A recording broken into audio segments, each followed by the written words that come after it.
नमस्कार दोस्तों, मैं राजेश महिवाल महिवाल एकेडमी के यूट्यूब चैनल पर आपका स्वागत करता हूं, अभिनंदन करता हूं। दोस्तों, बाल विकास की हमारी सीरीज़ चल रही है और बाल विकास की सीरीज़ में हमने लास्ट क्लास में बात की थी किशोरावस्था की और उसकी जो कुछ कोटेशंस थी, जो उसके कुछ महत्वपूर्ण कथन थे, उन पर हमने बातचीत की थी। और दोस्तों, आज हम बात करेंगे किशोरावस्था की मुख्य विशेषताओं की, जिसको हम दो फेज़ में बात करेंगे, पार्ट 1 और पार्ट 2 में। तो दोस्तों, अगर अभी तक आपने मेरे चैनल को सब्सक्राइब नहीं किया है तो प्लीज़ आप चैनल को सब्सक्राइब करें और साइड में दिए गए बेल आइकन को दबा दें, ताकि हमारी वीडियो का जो नोटिफिकेशन है वो सबसे पहले आप तक पहुंच पाए। तो दोस्तों, आइए शुरू करते हैं आज का टॉपिक, किशोरावस्था की विशेषताएं। देखिए दोस्तों, किशोरावस्था की विशेषताएं, तो जितनी भी परीक्षाएं हुई हैं उनमें कहीं ना कहीं ये एक सवाल पूछा गया है कि निम्न में से कौन सी विशेषता किशोरावस्था की नहीं है, या वो ये पूछ लेता है कि समाज स्वीकृति की भावना पाई जाती है, या वो पूछ लेता है कि नार्सिसिज्म किस अवस्था की विशेषता है, या वो पूछ लेता है कि निम्न में से कौन सी अवस्था में वीर पूजा पाई जाती है या वीर पूजा का संबंध है, और 4 अवस्थाओं का नाम दे देता है। तो कहने का मतलब ये दोस्तों, इस प्रकार के जो सवाल होंगे ना, वो चाहे शैशवावस्था हो, चाहे आपकी बाल्यावस्था हो, चाहे ये किशोरावस्था हो, इनकी जो विशेषताएं होती है ना, इनसे इस प्रकार के सवाल पूछे जाते हैं। ठीक है, तो यहाँ अपन बात कर रहे हैं किशोरावस्था की मुख्य विशेषताओं की, और अपन यहाँ पर देखें कि एक इसकी जो महत्वपूर्ण विशेषता है दोस्तों, वो हम कहते हैं वो है शारीरिक विकास में तीव्रता और परिपक्वता। तो किशोरावस्था की एक अहम जो विशेषता है, एक अहम विषय जो बात है, वो ये है कि इसमें बालक का जो फिजिकल डेवलपमेंट होता है, जो उसका शारीरिक विकास होता है ना दोस्तों, वो बहुत ही तीव्र गति से होता है। कहने का मतलब ये है कि इस अवस्था में जो उसका फिजिकल डेवलपमेंट है वो अपनी पूर्ण मैच्योरिटी की ओर चला जाता है, अर्थात उसमें क्या आ जाती है, परिपक्वता आ जाती है। ठीक है दोस्तों, ग्रोथ जो है वो लगभग यहाँ कंप्लीट हो जाती है। लड़कों की जितनी लंबाई चौड़ाई होनी होती है वो प्राप्त कर लेते हैं, ठीक इसी प्रकार से जो लड़कियां होती हैं वो भी अपनी ठीक लंबाई चौड़ाई को प्राप्त कर लेती है। कहने का मतलब ये है दोस्तों कि लड़कियां इस अवस्था में आने के बाद पूर्ण तरह से स्त्री बन जाती हैं, और लड़के इस अवस्था में आने के बाद पूर्ण तरह से पुरुष बन जाते हैं। मतलब उनमें जनन क्षमता क्या हो जाती है, वो विकसित हो जाती है, और दोनों ही संतान उत्पन्न करने के योग्य हो जाते हैं। तो वो तमाम जो विकास हैं, फिजिकल संबंधी जो उनके विकास होते हैं, वो तीव्र गति से होते हैं। इसीलिए दोस्तों, यहाँ अपन बात करते हैं तो रोस और जोन्स ने कहा है कि किशोरावस्था शैशवावस्था की पुनरावृत्ति है। जिस प्रकार शैशवावस्था में जो शारीरिक विकास है ना दोस्तों, वो बहुत तीव्र गति से होता है, ठीक इसी प्रकार से किशोरावस्था में भी शारीरिक विकास बहुत तीव्र गति से होता है। बस इतना है कि किशोरावस्था में जो विकास होता है उसमें क्या आ जाती है दोस्तों, उसमें परिपक्वता आ जाती है। मतलब कि ऐसे अपन कहते हैं कि लड़कियां जो है वो लगभग 18 साल तक लगभग जो है वो अपनी पूरी लंबाई चौड़ाई को प्राप्त कर लेती है, और लड़के जो हैं वो लगभग 20 साल तक अपनी उसको क्या कर लेते हैं, प्राप्त कर लेते हैं लंबाई चौड़ाई को। ठीक है दोस्तों, तो इस प्रकार हम कह सकते हैं कि शारीरिक विकास में तीव्रता इसकी एक मुख्य विशेषता है, और साथ में उसमें क्या आ जाती है, परिपक्वता भी आ जाती है। ठीक है दोस्तों, इसी प्रकार से अपन बात करते हैं, अगली जो विशेषता है वो है मानसिक विकास में तीव्रता और परिपक्वता। जिस प्रकार शैशवावस्था में बच्चे के मानसिक विकास में बहुत तेजी होती है, बहुत स्पीड के साथ में उसकी मेंटल एक्टिविटीज़ होती है, उसका मानसिक विकास होता है, ठीक इसी प्रकार से जो आपकी किशोरावस्था है उसमें भी बच्चे का मानसिक विकास बहुत तीव्र गति से होता है, और कहना चाहिए कि पूरी तरह से जो विकास है वो पूर्ण हो जाता है। इस पर मैंने कहा है कि बच्चे की बुद्धि का विकास या उसके मस्तिष्क का विकास 14 से 16 वर्ष की आयु तक दोस्तों क्या हो जाता है, पूर्ण हो जाता है। इसी प्रकार वुडवर्थ ने कहा है कि बच्चे की बुद्धि का विकास 15 से 20 वर्ष में। तो कहने का मतलब यह है कि किशोरावस्था में लगभग वो पूर्ण हो जाता है और उसमें परिपक्वता आने लगती है। तो जिस प्रकार शारीरिक विकास की बात थी, ठीक उस प्रकार से ये कि किशोरावस्था में भी मानसिक विकास बहुत तेजी के साथ में होता है, लेकिन साथ साथ में यह है कि उसमें अब परिपक्वता भी आने लगती है, अब वो मैच्योर भी होने लगता है। तीसरी विशेषता की दोस्तों अपन बात करते हैं, तो तीसरी विशेषता ये है कि इस अवस्था में जो काम शक्ति है ना वो भी बहुत तीव्र होती है और उसमें भी परिपक्वता आने लगती है। जैसा दोस्तों फ्राइड ने कहा है कि सबसे ज़्यादा काम प्रवृत्ति, कामुकता जो होती है ना वो शैशवावस्था में होती है। लेकिन वो जो काम प्रवृत्ति कामुकता है उसमें मैच्योरिटी नहीं होती, परिपक्वता नहीं होती है। परिपक्वता वाली जो काम प्रवृत्ति है, अपोजिट सेक्स के प्रति जो अट्रैक्शन है, संतान उत्पन्न करने की जो योग्यता आ जाती है, जो क्षमता आ जाती है दोस्तों, वो इस अवस्था में आती है। इसलिए हम यहाँ देख रहे हैं कि इस अवस्था में जो काम प्रवृत्ति है वो भी बहुत तीव्र होती है और उसके साथ साथ में दोस्तों उसमें परिपक्वता भी आने लग जाती है। तो ये भी एक इसकी विशेषता है। ठीक दोस्तों, इसी प्रकार अपन बात करते हैं कल्पना की बहुलता। तो जो शैशवावस्था है वहाँ भी बालक में कल्पना होती है, वो कल्पना जगत में विचरण करता है। ठीक इसी प्रकार से किशोरावस्था में भी बालक कल्पना लोक में विचरण करता है, उसमें कल्पना की बहुलता होती है। लेकिन दोनों की कल्पनाओं में दोस्तों यहाँ पर फर्क होता है।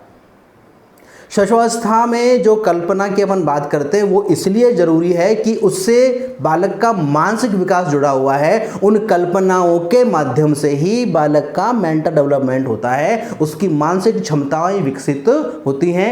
जबकि किशोरावस्था में जो कल्पना है दोस्तों, उससे उसके मानसिक विकास का कोई लेना देना नहीं होता है। ये जो कल्पनाएं होती हैं ये वो अपने भावी जीवन को लेकर के कुछ इस प्रकार की कल्पनाएं करता है। मतलब जैसे मैं भविष्य में क्या बनूंगा, ठीक है ना, अपने जीवन साथी को लेकर के, अपने व्यवसाय को लेकर के वो कल्पनाएं करता है। तो दोस्तों उसे अपन डे ड्रीमिंग कहते हैं, उसे हम दीवा स्वप्न कहते हैं, उसे फंटासी कहते हैं, कल्पना तरंग। मतलब एक काल्पनिक लोक में बच्चा विचरण करता है। रियलिस्टिक जो संसार होता है, वास्तविक संसार होता है, उससे ज़्यादा कोई लेना देना नहीं होता है। खास तौर से अपन बात करते हैं कि जैसे किसी लड़की को देखेगा तो लड़की को देखते से ही उसके ख्यालों में, मतलब वो लड़की एक प्रेमिका के रूप में या इस प्रकार से वो उसके विषय में जो है वो कल्पना करना, ऐसे वो दोस्तों कल्पना करना प्रारंभ कर देता है। ठीक है, इसीलिए हम इसे कहते हैं कल्पना की बहुलता या कल्पना तरंग की अवस्था या दीवा स्वप्न की अवस्था।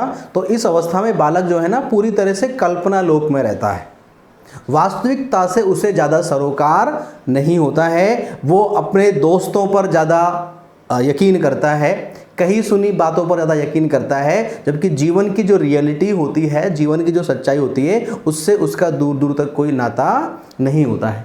आगे दोस्तों हम बात करते हैं, एक और विशेषता है, वो हम कहते हैं कि हम इसे कहते हैं वीर पूजा की अवस्था। दोस्तों देखिए, यह है वीर पूजा की अवस्था। तो किशोरावस्था को वीर पूजा की अवस्था कहते हैं। उसका कारण ये है दोस्तों कि किशोरावस्था में किशोर जो बालक बालिकाएं होते हैं, या मैं ये कहूँ कि ये 13 से 16 वर्ष इसका टाइम पीरियड माना जाता है दोस्तों। 13 से 16 वर्ष की आयु के जो बालक बालिकाएं हैं, किशोर किशोरियां हैं, वो किसी ना किसी व्यक्ति को अपना आदर्श मान लेते हैं, अपना रोल मॉडल मान लेते हैं। वो व्यक्ति खेल के क्षेत्र का हो सकता है, वो व्यक्ति व्यवसाय के क्षेत्र का हो सकता है, वह व्यक्ति कोई शिक्षक हो सकता है, वह व्यक्ति कोई डॉक्टर हो सकता है, राजनेता हो सकता है, कोई संत महात्मा हो सकता है। मतलब किसी एक व्यक्ति को वो अपना आइकन मान लेता है और उसके अनुसार अपने जीवन को बनाना चाहता है, जीवन को ढालना चाहता है, उनके विचारों से प्रेरित होता है, उनके विचारों से प्रभावित होता है और उनके जो वचन हैं, उनके जो कार्य हैं, उनको जीवन में उतारना चाहता है। हम दोस्तों इसे कहते हैं वीर पूजा की अवस्था। अब देखेंगे दोस्तों, इस अवस्था के जो बालक होते हैं उनके कमरों में जब आप जाएंगे तो वहाँ आपको कुछ पोस्टर्स, अगर किसी को खेल में रुचि है तो उसके आप देखेंगे कमरे में विराट कोहली का फोटो लगा हुआ है, महेंद्र सिंह धोनी का फोटो लगा हुआ है, सचिन तेंदुलकर का फोटो लगा है। अगर किसी को एक्टिंग में रुझान है तो उसके कमरे में आप जाएंगे तो जो उसका मनपसंद हीरो है या जो उसकी हीरोइन है, उसका, अगर उसको साइंटिस्ट बनना है, मान लीजिए उसका साइंस में इंटरेस्ट है, तो कुछ साइंटिस्ट के जस्ट लाइक कलाम साहब का फोटो लगा हुआ होगा। तो ये जो चीज़ें हैं दोस्तों, ये बता रही हैं कि इस अवस्था में जो बालक वो किसकी करता है, वीर पूजा करता है। आप देखेंगे कि गले में वो लॉकेट पहन लेते हैं, ब्रेसलेट वगैरह जो ले लेते हैं, ये तमाम प्रकार की चीज़ें हैं जो है वो यहाँ से होती है वीर पूजा की अवस्था, इसको अपन कहते हैं। आगे दोस्तों एक और विशेषता इस अवस्था की जो है वो है, इसे दोस्तों जीवन का स्वर्णकाल या सुनहरी अवस्था भी कहते हैं। तो दोस्तों किशोरावस्था की एक महत्वपूर्ण जो विशेषता है वो है कि इसे जीवन का गोल्डन पीरियड कहते हैं, गोल्डन इरा कहते हैं, ठीक है ना। तो पूरे जीवन का जो सबसे अच्छा समय होता है किसी भी व्यक्ति के जीवन में दोस्तों, वो कौन सी अवस्था होती है, वो किशोरावस्था। जिस प्रकार से हम देख रहे हैं कि किशोरावस्था में पूरी रचनात्मकता होती है, पूरी क्रिएटिविटी होती है, बहुत मतलब आशावादी होता है किशोर, बहुत उसमें जोश होता है, बहुत उसमें उमंग होती है, उल्लास होता है, वो संसार को बदलने की कुव्वत रखता है। उसके विचारों में आपको इस प्रकार की क्रांतियां देखने को मिलेंगी, एक जज्बा, एक जोश, आपको ओजस्वी होता है। तो इसीलिए हम दोस्तों इसे कहते हैं ये जीवन का क्या होता है, स्वर्णकाल होता है। या जीवन की कौन सी अवस्था है, सुनहरी अवस्था। जीवन में उसे क्या क्या प्राप्त करना है, उसे क्या क्या अचीव करना है, उसके लिए वो वर्क करता है। तो ये जीवन का कौन सा काल है दोस्तों, ये जीवन का स्वर्णकाल है, क्योंकि वो भविष्य की आशाएं और जो चीज़ें होती हैं। आगे दोस्तों बात करते हैं, एक और विशेषता है इसकी, वो है विषम लिंगी आकर्षण की अवस्था। तो दोस्तों सबसे ज़्यादा जो अपोजिट सेक्स के प्रति अट्रैक्शन होता है ना दोस्तों, वो किशोर अवस्था में ही होता है, एडोलसेंस में ही होता है। तो ये भी एक इसकी विशेषता है कि इस अवस्था में किशोर और किशोरियों में एक दूसरे के विपरीत सेक्स के प्रति स्वाभाविक झुकाव देखने को मिलता है।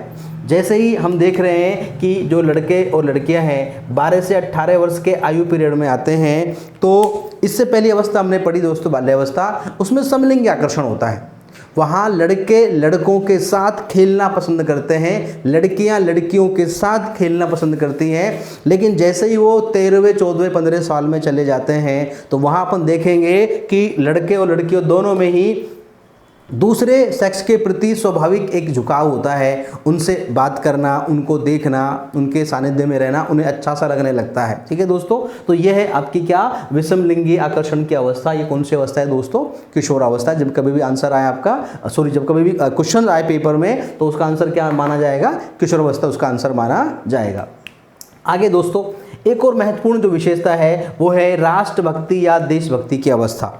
सबसे ज़्यादा जो देशभक्ति का जज्बा होता है, जो राष्ट्रभक्ति का जज्बा होता है ना दोस्तों, वो किस में होता है, वो किशोर अवस्था में होता है। इसीलिए किशोरों को, जो हमारे राष्ट्र के नायक हैं, जो हमारे आज़ादी की लड़ाई के जो नायक हैं, उनकी जो जीवनियाँ होती हैं, जो प्रेरक कहानियाँ होती हैं, वो इन किशोरों को सुनाई जाती हैं, क्योंकि वहाँ से इनमें देशभक्ति का जज्बा कोई दोस्तों प्रारंभ हो जाता है। ठीक है, क्योंकि दोस्तों ये किशोर जो होते हैं ना, ये ऊर्जा के पुंज होते हैं, इनमें एनर्जी, मतलब एनर्जी का बम होते हैं, कहने का मतलब ये है।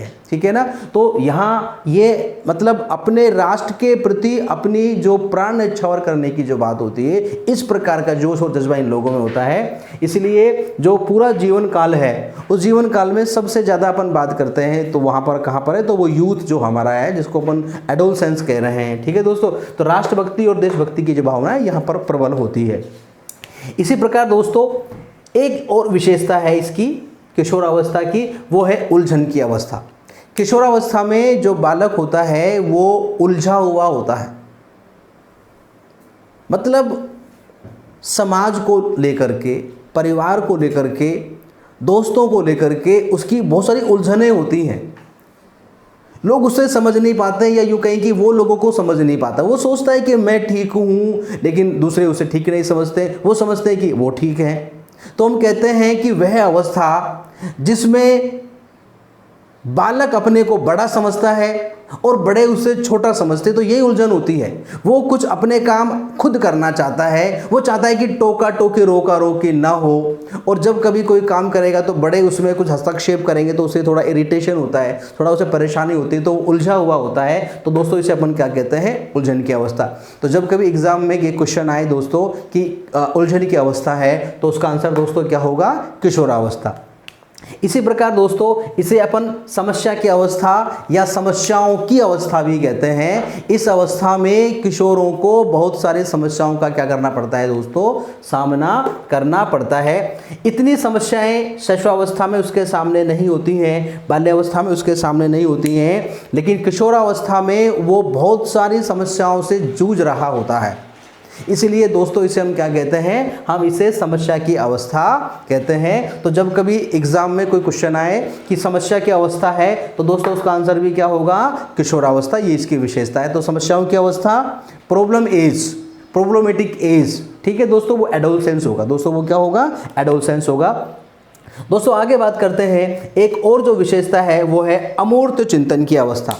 किशोरावस्था को अमूर्त चिंतन का काल या अमूर्त चिंतन की अवस्था कहा जाता है। इससे पहले दोस्तों जो अवस्था थी, जो बाल्यावस्था है, वहां पर बालक चिंतन तो करता है, लेकिन वो चिंतन केवल मूर्त चिंतन होता है, वो अमूर्त चिंतन नहीं होता है। अमूर्त चिंतन का दोस्तों जो प्रारंभ है ना, वो किशोरावस्था से ही होता है और उसके बाद फिर वो आगे की तरफ चलता हुआ चला जाता है। तो अमूर्त चिंतन की अवस्था है तो बात करेंगे कि शैशवावस्था नहीं है, बाल्यावस्था नहीं है, तो दोस्तों कौन सी अवस्था है?